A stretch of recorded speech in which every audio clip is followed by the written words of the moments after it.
কোটা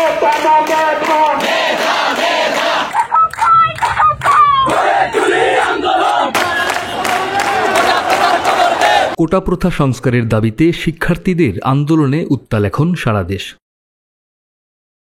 গেল কয়েকদিন ধরেই রাজধানীসহ দেশের বিভিন্ন শহরের গুরুত্বপূর্ণ সড়ক মহাসড়কে বাংলা ব্লকেট কর্মসূচিতে আন্দোলন করছেন কোটা বিরোধীরা।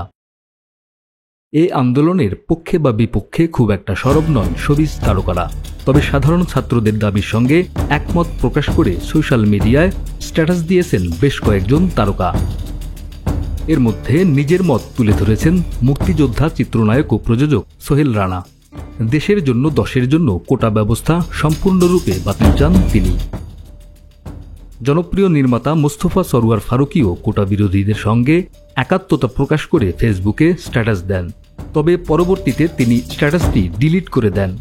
ধারণা করা হচ্ছে বিতর্ক এড়াতেই পোস্টটি ডিলিট করেছেন তিনি।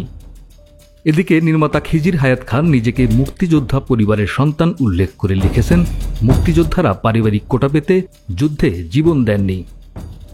কোটা সংস্কার চেয়ে 10 মিনিট স্কুলের প্রতিষ্ঠাতা আইমান সাদিক লিখেছেন, মেধা হোক সবচেয়ে বড় কোটা। কোটা আন্দোলন নিয়ে প্রতিক্রিয়া জানিয়েছেন জনপ্রিয় ব্যান্ড শিরোনামহীনের দলনেতা জিয়াউর রহমান।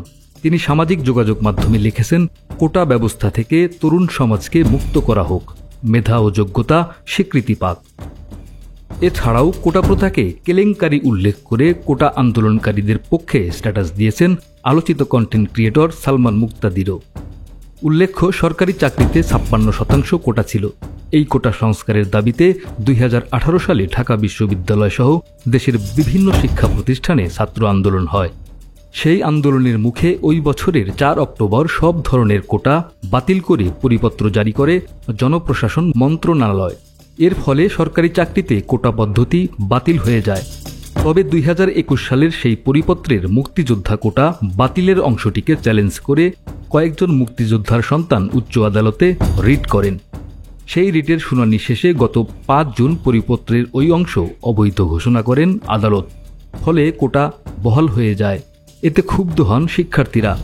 কোটা বাতিলের দাবিতে আবার রাস্তায় নামেন তারা, কিন্তু সরকারের পক্ষ থেকে কোনো সাড়া না পেয়ে 1 জুলাই থেকে জোর আন্দোলন শুরু করেন তারা। আজ রবিবার গণপদযাত্রা কর্মসূচি শেষে বঙ্গভবনে রাষ্ট্রপতি বরাবর স্মারকলিপি দিয়েছেন আন্দোলনরত শিক্ষার্থীরা।